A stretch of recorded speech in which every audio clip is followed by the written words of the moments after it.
La marque distinctive de la 10e décade cosmologique, c'est que les étoiles brillent en brûlant dans le ciel nocturne et que les planètes commencent à voir se développer à leur surface la vie et l'intelligence.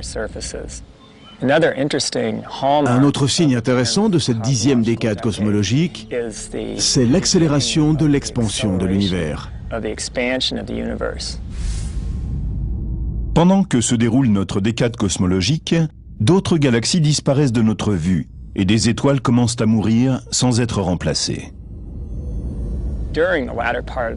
Pendant la dernière partie de cette ère, il y aura toujours une cinquantaine d'étoiles qui brilleront simultanément dans la galaxie. Ce sera le dernier souffle de ce monde, de ces planètes, de cet environnement qui nous est familier. Après la succession des décades cosmologiques et la mort de la dernière étoile, nous entrerons dans un nouvel âge extraterrestre.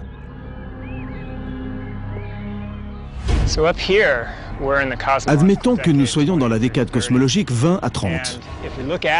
Si nous regardons le ciel nocturne, il est totalement noir. La moindre lumière est beaucoup trop rouge pour être perceptible à l'œil humain. Mais nous pourrions voir que le ciel est parsemé d'étoiles mortes. C'est une ère de dégénérescence. Dans cette ère de dégénérescence, les étoiles mortes les plus massives s'effondrent en trous noirs. Et ponctuant l'obscurité de l'espace, les cendres laissées par les étoiles qui brillaient autrefois perdent lentement leur énergie. Ces cendres forment ce qu'on appelle une naine blanche. Ce sont des étoiles vraiment étranges, car vous avez quelque chose comme la moitié de la masse du Soleil, à peu près 160 000 fois la masse de la Terre, comprimée dans un volume de la taille de la Terre. C'est donc une matière très dense. Ce sont d'étranges cendres. Comme des braises après un feu, cela ne générera pas de nouvelle énergie par fusion nucléaire. Mais en même temps qu'elles refroidissent, les braises d'une naine blanche produisent une puissance forte de nombreux mégawatts. Mais cela représente des milliards, et même des milliards de fois moins d'énergie que ce que le Soleil produit à l'heure actuelle.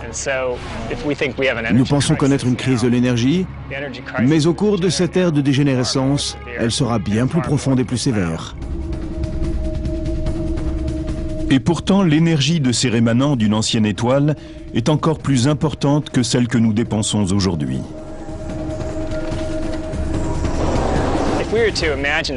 Si la civilisation humaine devait survivre à l'ère de dégénérescence, ce pourrait être en exploitant l'énergie qui émane de cette naine blanche. Pourtant, les hommes ne pourraient établir à sa surface un avant-poste collecteur d'énergie, telles les plateformes pétrolières ancrées au plancher de l'océan. À la surface, la gravité est incroyablement puissante. On serait littéralement écrasé si on tentait de tenir debout sur une naine blanche. Pour survivre, les civilisations futures auraient besoin d'établir une colonie en orbite. Pour exploiter l'énergie d'une naine blanche, on utiliserait sans doute des panneaux absorbants en orbite autour de l'étoile. Ainsi, l'énergie serait-elle capturée, stockée et utilisée. Dans cet avenir tournant autour d'une naine blanche, la lumière devrait être produite artificiellement. Dans ce futur, aucune étoile ne brille dans le ciel. Il n'y a pas de lumière lunaire, ni de lumière solaire. On tourne simplement autour d'une énorme masse noire morte. Malheureusement, ces masses noires et mortes constitueront la majeure partie de la galaxie au cours de cette ère de dégénérescence.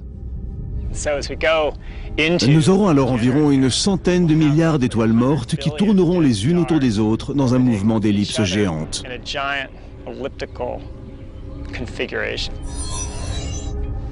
De temps en temps, elles entreront en interaction, et l'une d'elles sera éjectée de la galaxie, provoquant une perte de masse pour celle-ci. La galaxie s'évaporera doucement, en même temps que ces objets seront mis à la porte.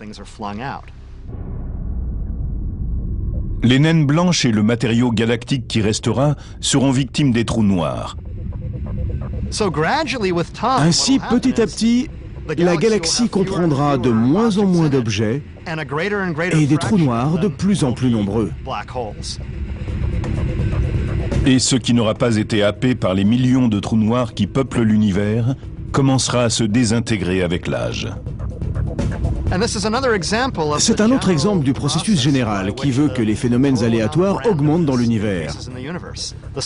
Le second principe de la thermodynamique est ici encore une fois à l'œuvre. Toutes les structures, toutes les étoiles sont en train de se dissoudre. C'est ainsi que vers la décade 40, la plupart des objets qui se seront formés, les planètes et les étoiles, auront tous disparu. Et l'ère de dégénérescence qui s'étend sur d'immenses laps de temps touchera à sa fin. Ne laissant rien derrière eux, les trous noirs resteront là pour gouverner l'univers.